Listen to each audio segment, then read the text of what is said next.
It doesn't always happen during a crisis. Sometimes it arrives in the quietest of moments. You're not climbing a mountain, solving a grand mystery, or standing at the edge of the world. You're simply folding laundry, or waiting in line, or sitting on a bus, watching the world pass by in soft, repetitive blurs. And then, like a whisper from the depths of your own being, a question arises, not loud, not desperate, just present. What is this all for? Why am I even here? It doesn't come with fireworks or thunder. It sneaks in gently, like a breeze through a half-open window, brushing past your skin before you even realize it's there. And in that instant, something in you pauses. Time stretches. The rhythm of your day slips into the background, and for a few brief seconds, you're not a worker, a partner, a parent, or a name on an ID card. You're just a soul, awake, asking. Not everyone talks about this moment. In fact, most don't, because the question feels too big, too private, too sacred to say out loud. It's not the kind of thing you drop into a casual conversation. There are no quick answers, no polished slogans that can touch it. And yet, that question lingers, not because it's urgent, but because it's real. Because it doesn't ask you to solve it, it asks you to live with it. You see, most people spend their entire lives building a life, but very few ever stop to ask what that life is for. And when that question arises, when it truly lands, it signals something extraordinary, that you've begun to outgrow the surface answers. That something within you refuses to be satisfied with noise, distraction, and endless striving. You've stopped chasing explanations that sound good but feel hollow. You've begun to wake up. This is not a crisis. This is a beginning. Music swells slightly, gently rising with warmth. In Buddhist teachings, this moment is seen not as a problem to fix, but as a rare and precious opening. A signal that you are no longer asleep. You're not just surviving. You're not just ticking off boxes, meeting deadlines, collecting trophies, or hiding from fear. You are looking deeper. And that is the first breath of wisdom. Most people believe the question, what's the meaning of life, is something you answer with a formula, but maybe, just maybe, it's not a puzzle to be solved. Maybe the real mystery is not the answer, but the question itself. Why did it find you? Out of all the noise, the scrolling, the habits, the obligations, why now? Why you? There's an ancient parable in Buddhist texts.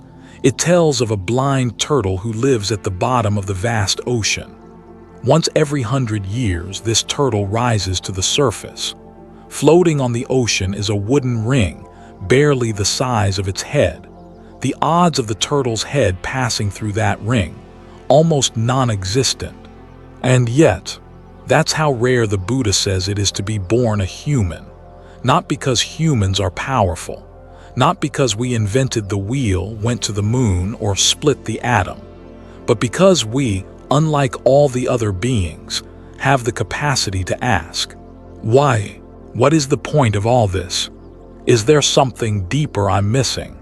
The parable isn't meant to scare you. It's not about guilt. It's a reminder, a gentle nudge, to see this life not as ordinary but as a gift so rare it borders on miraculous. Because this question, this whisper inside you, only arises when your mind has touched the edge of something real. And maybe, just maybe, this life isn't about chasing an answer. Maybe it's about being awake enough to ask the question in the first place. Music softens. Slow, ambient tones fade into a contemplative hush. So if you're listening to this right now, feeling that whisper stir within you, know this. You're not lost. You're not broken. You're awakening. You're standing at the doorstep of something that can transform your life, not by changing the world outside, but by revealing something already within you. The question is not something to escape. It's something to follow. And the moment you stop demanding certainty and start exploring with presence, everything begins to shift. Imagine this for a moment. a blind turtle living at the bottom of the ocean. The ocean is vast, endless, silent.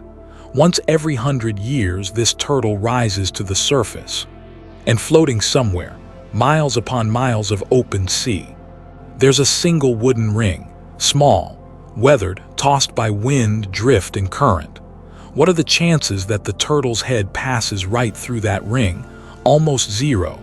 And yet, that's the image the Buddha gave when describing how rare it is to be born as a human being. At first glance, it might sound poetic, even exaggerated, but let's slow down for a moment, because there's a truth buried in that image. A truth most people miss until it's too late. You see, we assume being human is just normal. We wake up in a body, speak words, feel emotions, chase dreams, argue, laugh, age. And we think this is how things are meant to be. But from the Buddhist lens, this experience, this human incarnation, is unimaginably precious. Not because it's perfect, not because it's easy, but because it is one of the few forms of life where awakening is even possible. Think about that. How many beings crawl this earth without the ability to reflect? How many creatures live by instinct, unaware they even exist? A lion feels hunger, a bird feels fear, but they do not wonder, why am I here? Only humans can step outside themselves. Only humans can turn their attention inward. Only humans can feel joy and still say, there must be more than this. That's not a curse, that's a doorway, and yet we waste it.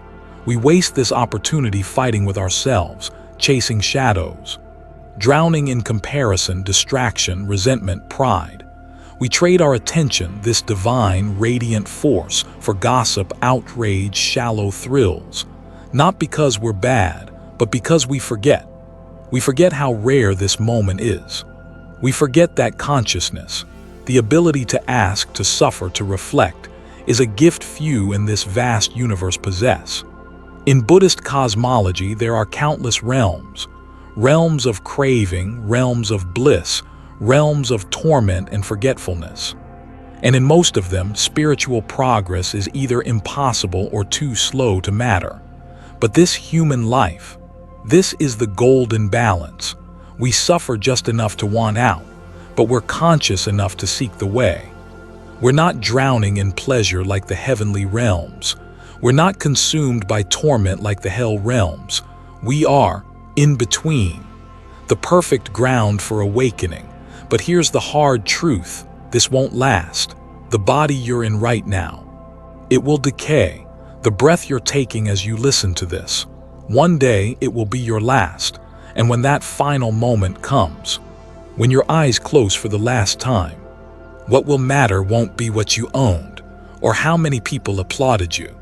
What will matter is how awake you became, not successful, not admired, awake.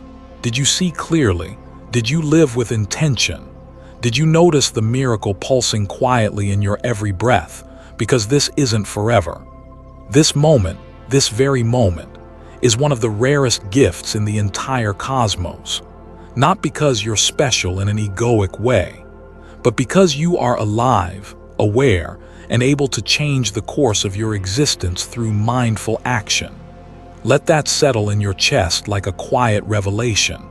You don't need to be perfect. You don't need to renounce the world, but you do need to remember, this life is not guaranteed. This opportunity will not come again in quite the same way. You are the blind turtle, and you have surfaced. The ring is right in front of you. Are you going to swim past it, distracted, asleep? Or are you going to rise through it with your eyes open, your mind steady, and your heart awake? Because once you truly grasp how rare this life is, how fragile, how sacred, how beautifully brief, you start living differently. You stop numbing, you stop blaming, you stop waiting for the perfect moment to begin. You begin now, right where you are, with what you have, because this imperfect, ordinary, fleeting moment is where everything begins. And the moment you see that, your whole inner world starts to shift. So now you know, this life is rare, A chance so slim it's nearly impossible. And yet here you are, but here's the paradox. Even after awakening to that truth, most of us still run. We run toward pleasure. We run away from pain. We chase, escape, cling, avoid, over and over again. And the tragedy is, we call it living. We call it ambition, self-improvement, progress. But underneath the surface, it's often just a more polished version of suffering. Think about it. You get the job you dreamed of.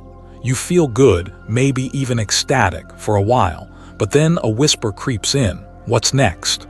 Is this all? So you chase again. A better position, a bigger house, more praise, or maybe you fall in love. Your heart races, everything feels alive, but eventually the spark fades, the novelty softens, and you're left wondering where the magic went. And so you chase again. Another thrill, another connection, another fix. This is not a moral failure. This is not weakness. This is the pattern. And Buddhism gave it a name, dukkha, a word often translated as suffering. But it's more nuanced than that. It's that feeling you get when things should feel fine, but don't. That vague unease. Like an itch you can't reach, a hunger that food won't satisfy, a thirst no drink can quench.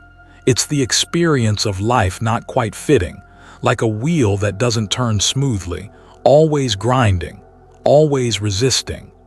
And we try to fix it the only way we know how, by running harder, by chasing more. But the chase never ends, because what we're chasing can't actually be held. Happiness, pleasure, success, love. They're not wrong, they're not the enemy. But they're impermanent by nature. They rise and fall like waves. The problem isn't that we desire them. The problem is we cling to them. We demand they stay. We build our identity around them. We panic when they fade. And they always fade. The psychologists call it the hedonic treadmill. No matter how much you get, you return to the same baseline. The thrill wears off, and the cycle begins again. A new desire, a new chase, a new disappointment.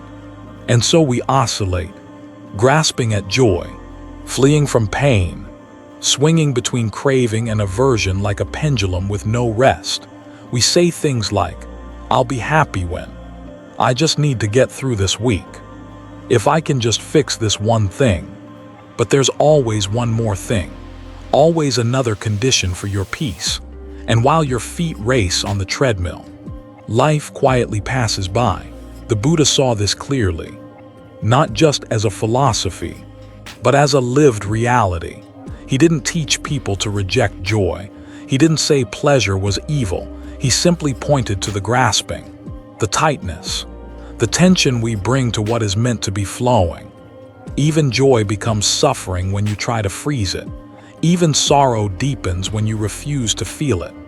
Imagine trying to catch a river in your hands. The tighter you grip, the less you hold.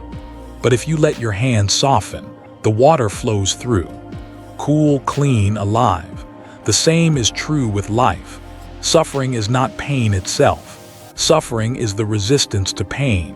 Suffering is the addiction to control, to making things stay when they want to go, to fixing what was never broken, just changing. Let me tell you a story. There was once a man in a desert, exhausted, parched, delirious. In the distance, he sees a shimmering oasis, palms, water, shade. He begins to run. But no matter how far he goes, the oasis never gets closer. You already know the twist. It's a mirage. But what no one told him was that just behind him, a real well sat in the sand, covered by a single cloth, one he never turned around to lift. That's what this chasing does. It pulls us forward, always forward. Never inward, never here. We've been conditioned to believe that peace lies just out of reach. One more achievement, one more relationship, one more day. But the Buddha pointed us in a different direction, not forward, not backward, inward. He saw that true peace doesn't come from controlling life. It comes from understanding it, noticing the pattern, watching the craving rise without obeying it, feeling the sorrow come without pushing it away. And in that noticing, something remarkable happens. The cycle begins to loosen, not because you fought it, not because you won, but because you saw it. You saw that the wheel only spins when you keep pushing it, so you rest your hand. And for the first time, the wheel slows. That stillness you've been chasing, it was always there, not in the next big thing, not after all the chaos settles, but here, now, in this breath, in this moment that doesn't need to change. You don't have to destroy your desires. You don't have to become emotionless. You just have to see how often they drag you. And then, with compassion, not shame, simply let go, even just for a breath, even just for now. Because every time you do, you step off the treadmill, you return to the ground beneath your feet, and you remember the peace you were chasing was never ahead of you, it was always within you. If chasing happiness keeps the wheel spinning, then running from pain is the fuel that keeps it turning. We spend so much of our lives trying not to feel. We numb, we distract, we pretend. We say things like, "I'm fine. It's nothing. I just need to keep busy." But beneath those words, there's often a quiet ache, a wound we're afraid to touch, a sorrow we're too scared to name. And instead of facing it, we run. We run to entertainment. We run to achievement. We run to relationships, success, even spirituality. But make no mistake, running is still running, even when it looks noble. We don't always realize this, because the world rewards escape. If you're productive, no one asks how empty you feel inside. If you're smiling, no one questions the tears just behind your eyes. We're masters at hiding. We build entire lives around avoidance. But here's the truth Buddhism offers with piercing clarity. What we resist persists. What we avoid only grows in the dark. And the more we try to escape pain, the more control it quietly takes over our lives. Suffering doesn't deepen when we feel it. It deepens when we fight it. There's a Tibetan story about a monk who spent years meditating in the mountains. He returned to the village serene, centered, until one night a dog barked.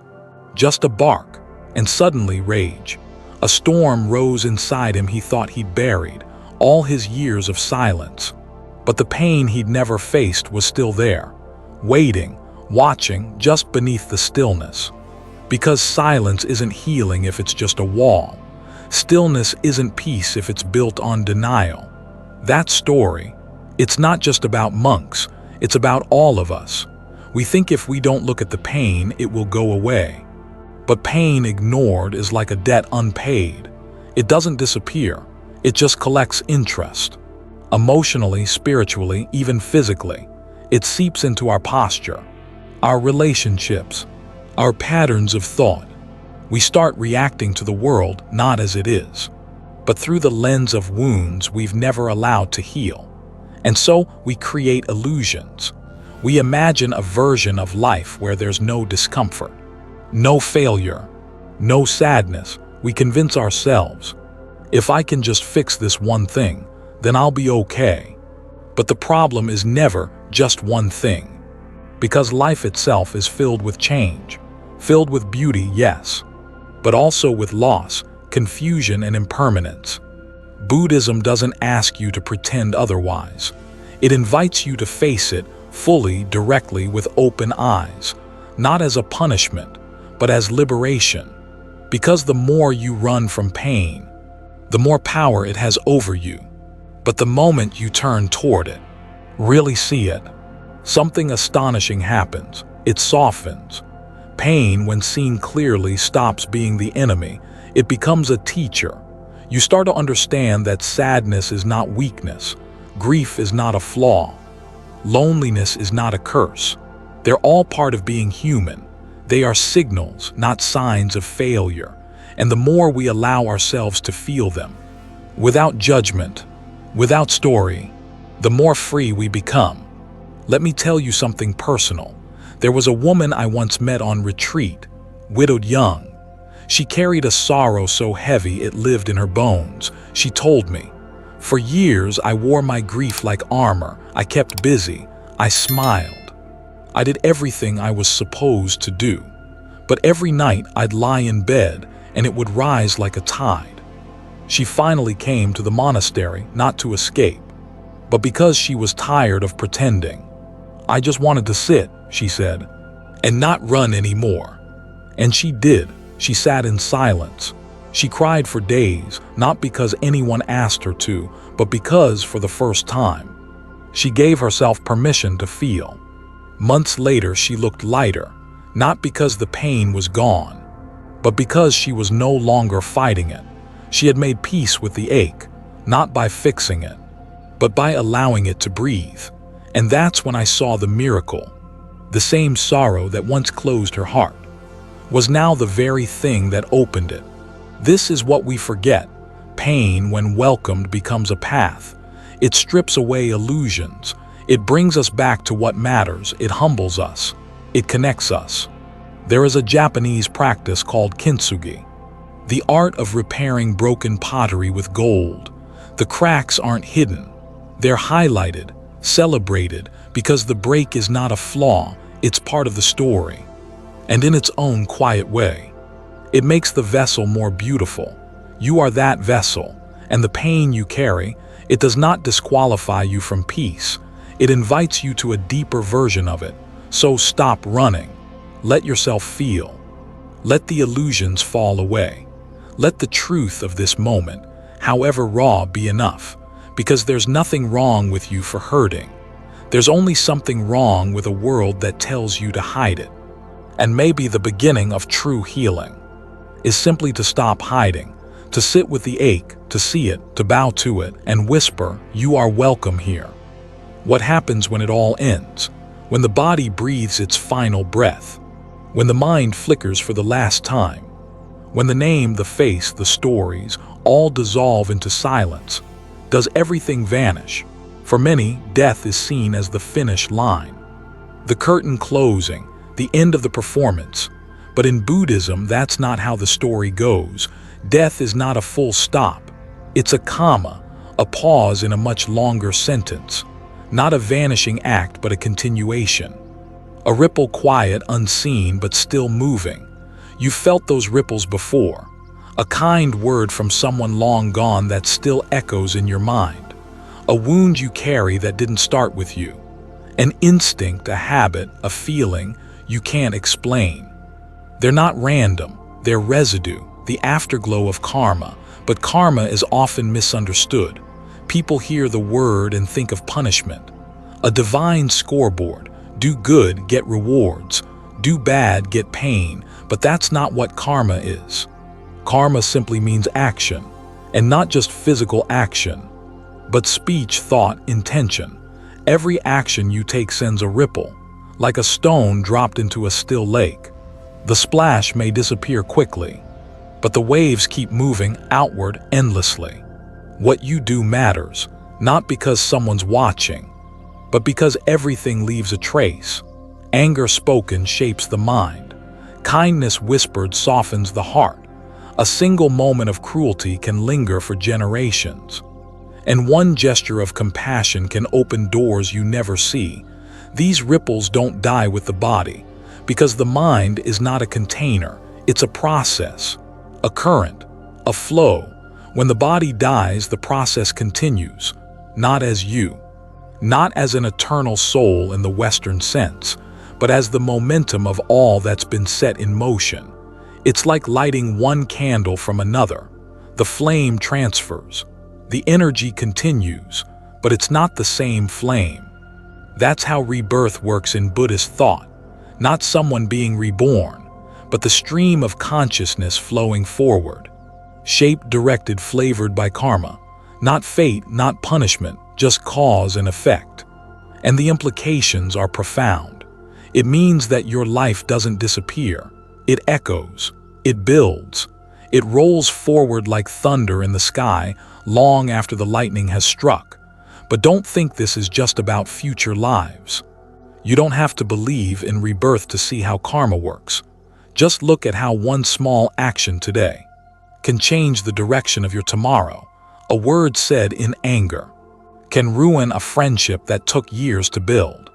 A smile offered to a stranger can shift their entire day. A choice to forgive, a choice to love, a choice to pause before reacting can ripple outward forever. We think the world is shaped by grand events, wars, inventions, governments. But really, the world is shaped by small, invisible moments. A decision to be patient, a choice to be cruel, a moment of courage when no one is watching. That's karma, and it lives in every breath you take. Now, think again about death. Why do so many people fear it? Not because of the unknown, not even because of the pain, but because something feels unfinished, unresolved, like a page turned too soon. We fear we haven't lived fully, we haven't touched truth, we haven't stopped running. And in that final moment, something inside us whispers, "Wait, I wasn't ready yet." But that whisper is not the end. It's a sign that the cycle is still spinning, that the momentum hasn't been broken. The good news: it can be, you don't have to carry confusion forward. You don't have to pass on more pain. You don't have to leave ripples of fear behind you. You can live differently now. And that now reshapes everything. If every thought carries weight, if every action plants a seed, then you hold more power than you think. And not power in the way the world defines it, not control over others, but the quiet, sacred power of intention. The kind of power that says, "I may not be here forever, but while I'm here, I will leave clarity, not chaos, compassion, not bitterness, stillness, not noise."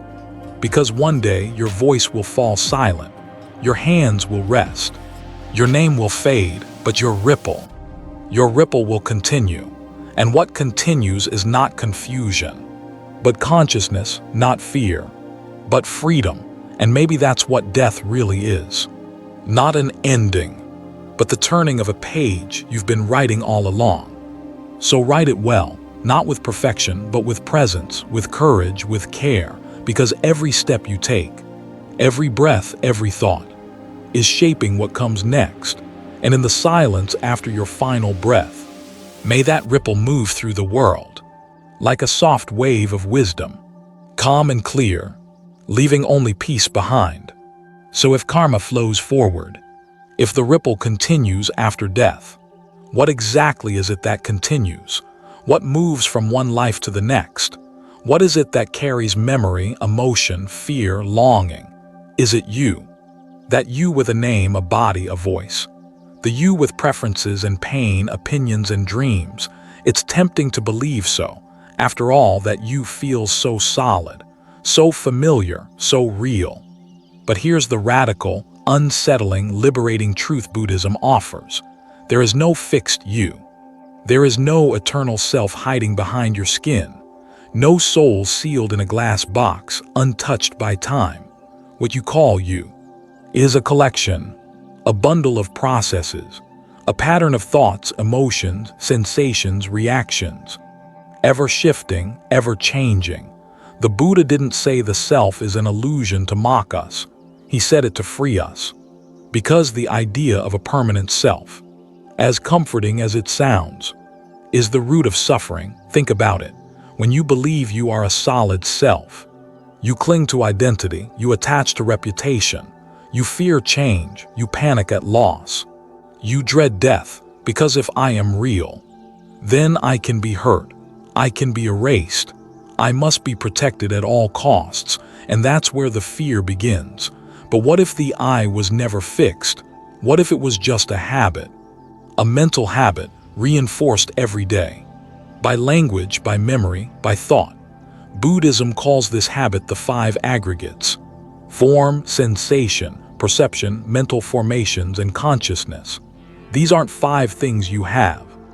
They're 5 dynamic processes, moving, blending, changing constantly, like waves on the surface of the ocean. No 2 are ever the same, and none of them are separate from the water. So who are you? You are the wave, and you are the ocean. But the moment you try to grab the wave, to hold it in place, to own it, it collapses. And that's the heart of suffering. We grasp at what cannot be held. We cling to a me that was never solid to begin with.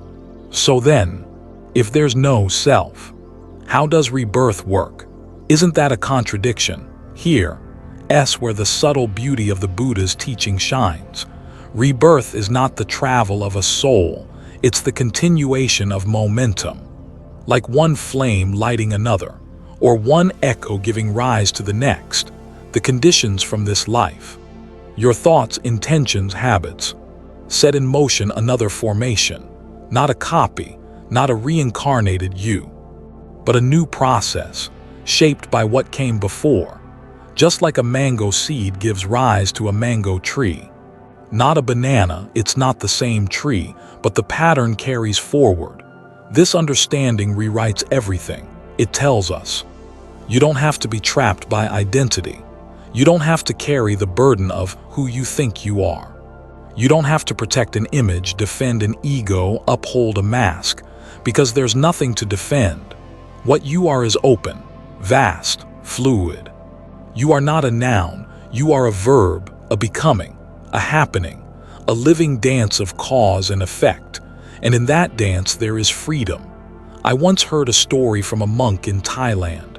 A man came to him in tears after losing his father. He said, "I can't bear it, he's gone. I didn't get to say goodbye, he's just gone."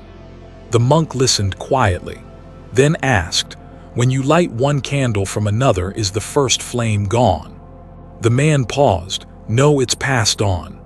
The monk smiled. "Exactly, the warmth remains, the light continues. Your father is not where you look for him, he is in your breath, in your choices, in the way you forgive, in the way you speak." And the man cried, not out of grief, but out of recognition. The self may dissolve, but the impact endures.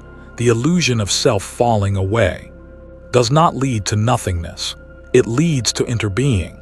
The understanding that you were never separate, that your suffering is not isolated, that your joy is not owned, that life flows through you, not to build an identity, but to continue a movement of compassion, of clarity, of truth. So let the illusion fall. Let the idea of me melt gently like snow on a warm palm. You lose nothing. In fact, you gain everything. Because once the cage of self is gone, you are free to be fully here. No fear of death, no desperate clinging, just presence. Just clarity, just breath. Rebirth, then, is not about a you returning. It's about the consequences of love, of ignorance, of truth, flowing forward into new life, new form, new possibility. And when we see that clearly, the question shifts from, will I continue after death? To, what am I doing with this moment now? Because it will echo beyond me. We chase happiness, we run from pain, we cling to identity, we fear dissolution. And through all that chasing, running, clinging, fearing, we exhaust ourselves. That's where the Buddha began his path, not with a mystical vision or supernatural revelation, but with a simple observation. Suffering exists, and more importantly, it has a cause, it can end, and there is a path that leads to its end. That path isn't in the heavens, it's not in the forest, it's not on a mountaintop. It's not in some distant future where you're finally enlightened. It's right here, in this moment, in this life. And it's called the middle way. But what does that really mean? The Buddha didn't invent balance, he embodied it. Before his enlightenment, he lived through both extremes. First as a prince drowning in luxury, then as an ascetic nearly starving himself to death. He had wealth, then gave it all up. He had status, then renounced it. He tortured his body in the name of purity, and nearly died in the process. Then one day, weak and worn, he heard a musician tuning a stringed instrument, too tight, and the string breaks, too loose, and it won't play. And in that sound, he heard the truth. Peace is not in indulgence, but it's also not in self-denial. It's in balance. in a life that doesn't swing wildly between grasping and rejecting, but walks the center with awareness, with steadiness, with compassion. The middle path is not passive. It's not indecision. It's the most radical way of living in a world addicted to extremes, because while others are chasing highs or drowning in lows, you walk the line, not because you're indifferent, but because you see the futility of both. The world says, more pleasure. You say, pleasure fades. The world says, avoid pain. You say, pain passes too. The middle way doesn't mean avoiding joy or refusing to feel sorrow. It means letting both arise and pass, without gripping either.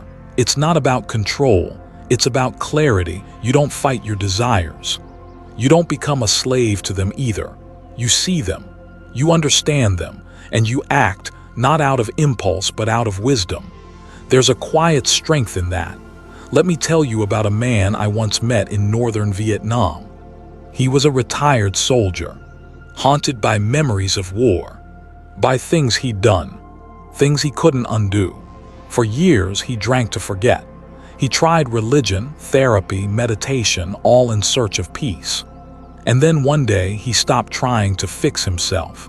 He started waking up early, feeding stray dogs, volunteering at a local orphanage, sitting quietly by the river just breathing. When I asked him how he found peace, he said, I stopped choosing between guilt and escape.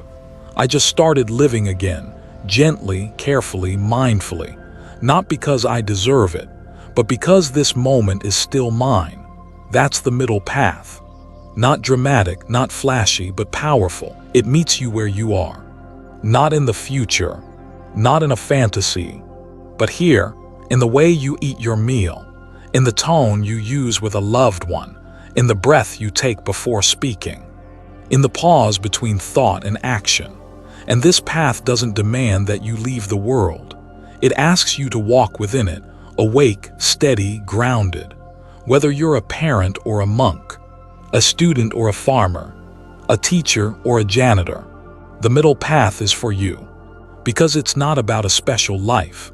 It's about living simply and clearly in the life you already have. There's a Zen saying, before enlightenment, chop wood, carry water. After enlightenment, chop wood, carry water. Meaning, nothing outside changes, but everything inside does. Balance doesn't erase difficulty. It allows you to meet difficulty with grace. And joy, it's still there, you just don't chase it anymore. It rises naturally, like the scent of a flower blooming without effort, without needing an audience. That's the paradox when you stop trying to control life. Life becomes beautiful when you stop needing to be special. Your ordinary moments become sacred. That's the promise of the middle path, not an escape, but an invitation to show up fully, honestly, without extremes, without illusions, just presence. Because sometimes the greatest strength is simply walking the middle way, with eyes open, heart steady, and feet grounded in the sacredness of each small step. After all the seeking, after the questions, the philosophies, the cycles of craving and letting go, there comes a silence, not emptiness, not despair, but something deeper, a pause, a stillness, where the mind no longer chases meaning, because it begins to see. Meaning was never missing, it was here. In the very moment we tried to escape, we've spent our lives asking, what's the point? Why am I here? What should I become? But the question itself assumes that life is somewhere else. That purpose is a destination. That peace waits around the next corner. After success, after healing, after we finally figure it out. But it doesn't, it waits right here. In this breath, in this bowl of rice, in this quiet moment between heartbeats. Presence is the only real answer, because presence is the answer, not an answer you read in a book, not a formula you decode, but a way of being that reveals truth without speaking it. In Buddhism, the word for mindfulness is sati, but sati doesn't just mean to be aware. It means to remember, to remember what's important, to remember what you are, to remember this moment, this very one. Is your life not tomorrow? Not after you achieve enlightenment, not once things are perfect. Now, let me tell you a story I heard from a Zen teacher in Kyoto. There was a monk known for being unusually peaceful. People said just sitting near him made your thoughts settle. One day, a visitor asked him, "Master, what is your practice?" The monk smiled gently and said, "When I eat, I eat. When I walk, I walk. When I sit, I sit." The visitor frowned, "But don't we all do that?" The monk replied, "No, when you eat, your mind is already on the next task. When you walk, you're thinking of your destination. When you sit, your phone is in your hand. You are never where your body is." And the visitor was silent. We miss most of our lives not because they're unimportant, but because we're never with them. We're always ahead of them, planning, regretting, comparing, escaping.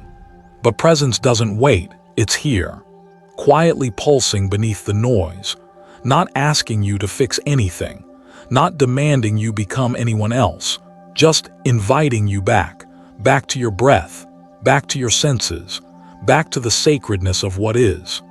Presence doesn't mean you won't feel pain. It means you'll feel it fully without drowning. It doesn't promise happiness. It offers aliveness, the kind that makes even grief shimmer with depth. And ordinary things feel quietly miraculous, like washing a dish as if the universe were in the water, like listening to someone as if their soul were speaking, like sitting still and realizing you're alive, and that's no small thing. We often think presence is some mystical state. Only monks or saints can reach it, but that's not true. It's as close as your next breath, as simple as noticing the breeze on your face, as honest as saying, "This is hard and I'm still here." Presence is not spiritual performance. It's not pretending to be calm. It's showing up with your whole self, even if your hands shake, even if your thoughts wander, even if you're afraid. Because presence is not perfection.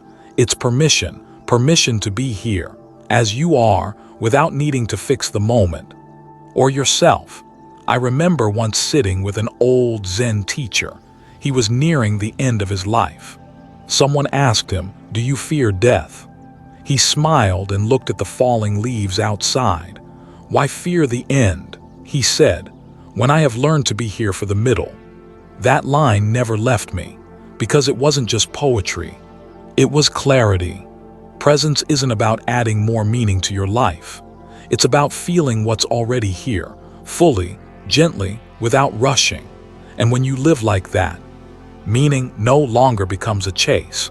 It becomes a fragrance, something that arises naturally, in the way you listen, in the way you pause before speaking, in the way you care. The Buddha never promised answers. He offered a path that leads not to certainty, but to awakening. And that awakening doesn't require grand revelations. It just requires you, all of you, right here, right now.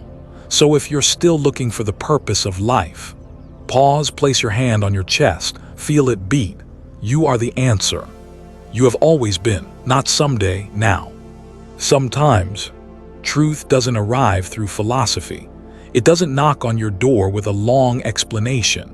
Sometimes, it floats down silently like a leaf, and all you can do is notice it before it disappears.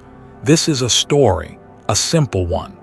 But don't be fooled by its simplicity, because sometimes a single falling leaf contains the wisdom of an entire forest. There was once an old monk who lived alone at the edge of a monastery, deep in the mountains of Kyoto. He was not famous. He did not give public talks. He wasn't even considered the most learned among the monks, but people noticed something when they sat with him. Their minds quieted, their hearts slowed.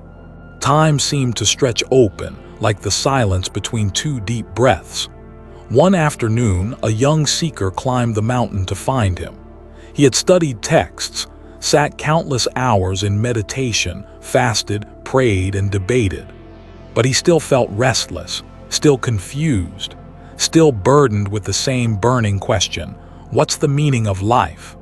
When he arrived, the old monk was sweeping leaves. The young man bowed and asked politely, "Master, I have come to you because I seek the answer. Please, what is the purpose of life?" The old monk didn't speak. He just nodded slowly and kept sweeping. Minutes passed.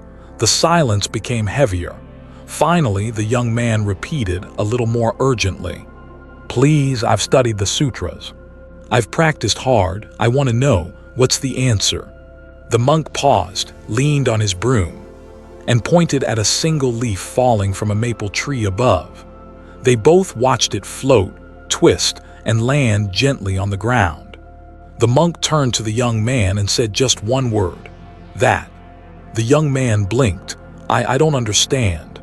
The monk smiled kindly but firmly, and returned to sweeping. This is the kind of story that either frustrates the mind, or frees it because the ego wants explanations. The intellect wants logic, but the heart understands silence. The heart understands presence. That monk wasn't being vague. He wasn't avoiding the question. He was living the answer. Because that falling leaf wasn't just a leaf, it was everything. It was impermanence. It was beauty without clinging. It was surrender without despair. It was the moment pure and unfiltered. No past, no future, no self trying to define it, just the gentle truth of what is. And once you see life that way, you don't need a meaning. You become meaning. You don't carry answers. You walk them. You stop shouting at the sky and begin to hear the wisdom in the breeze. That's why in Zen, stories are never about conclusions. They're about awakening something in you, not giving you a map, but a mirror.